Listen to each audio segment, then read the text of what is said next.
여러분 안녕하세요. 오늘은 형제에게 환멸을 느낄 때가 가장 유익한 순간, 이런 제목으로 함께 생각해 보려고 합니다. 보네포 목사님은 형제에게 환멸을 느끼는 그 순간이 내게는 비할 수 없이 유익한 시간이다, 이렇게 말합니다.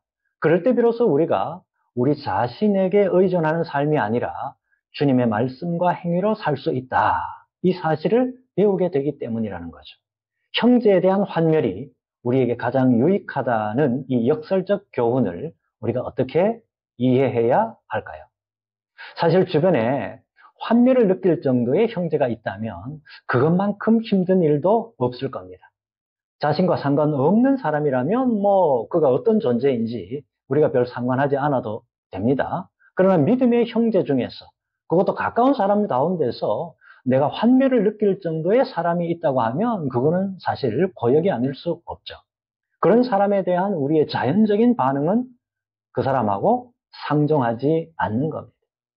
마음이 맞는 사람까지는 아니라 하더라도 어느 정도 함께 할 수 있는 사람을 가까이 하는 것, 이게 인지상정이기 때문입니다.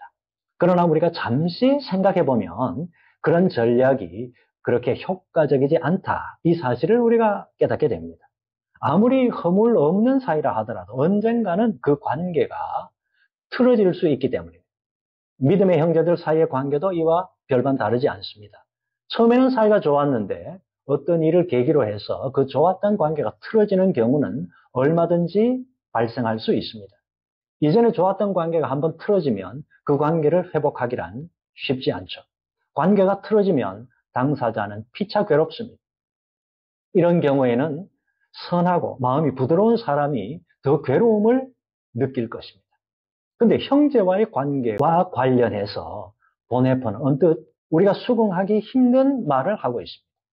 그것은 형제에게 환멸을 느끼는 때가 우리에게 가장 유익한 때다라고 하는 이 보네포의 주장입니다. 여러분, 정상적인 사람이라면 형제에게 환멸을 느낄 때 그 마음이 괴로울 거 아니겠습니까? 하필이면 왜 이런 인간이 내 곁에 있을까? 이런 의문을 제기할 수 있고, 또 그 형제에게 환멸을 느끼는 자기 스스로를 자책할 수도 있을 겁니다. 사람은 누구나 마음에 드는 사람들이 자기 주변에 많을수록 좋아합니다. 그러나 그 누구도 세상을 살면서 자기 마음에 드는 사람들만 만나는 경우는 또 없죠. 어디를 가든지 마음에 드는 사람이 있는가 하면 마음에 들지 않는 사람도 있기 마련입니다. 그런데 어떻게 형제에게 환멸을 느끼는 그때가 내 자신에게 가장 유익한 때일까요? 그것은 환멸을 느낄 정도의 사람이 자기 곁에 있는 것을 보면서 삶이 내 뜻과 내 마음대로만 되는 것이 아니구나, 이 사실을 배우기 때문이라는 거죠. 인생이 자기 뜻과 자기 마음대로만 된다면 얼마나 좋을까요? 그러나 그런 인생은 우리에게 없습니다. 한편 자기 뜻과 자기 마음대로만 되는 인생을 좋은 인생이라 말할 수도 없습니다. 만약에 그런 인생이 있다면 그는 겸손이라고 하는 것하고는 무관한 삶을 살 수밖에 없을 겁니다. 인생을 살면서 자신이 어떻게 할 수 없는 어떤 그런 환경, 그런 상황에 직면해서 무력감을 느끼게 되면서 아하, 인생이 내 자신의 힘으로만 살 수 있는 것이 아니구나, 이것 또한 느끼게 되는 거 아니겠습니까? 오로지 주님의 말씀과 도우심을 힘입어야 살아갈 수 있는 것이 인생이구나. 그게 바로 나라는 존재구나. 이것을 피부로 경험하게 됩니다. 인간은 누구나 한계 상황에 직면할 때 비로소 자기밖에 다른 존재에게 도움의 손길을 요청하게 되죠. 그런 점에서 환멸을 느끼게 할 정도의 형제가 내 곁에 있다는 사실은 내 자신을 더더욱 하나님께로 향하게 만든다는 거죠. 꼴도 보기 싫을 정도의 무지막지한 인간 같지도 않은 어떤 비열하고 답이 없는 인간, 내 생각에 그런 인간이 내 곁에 있을 때 비로소 우리는 무릎을 꿇고 하나님 앞에 나아가게 된다는 거죠.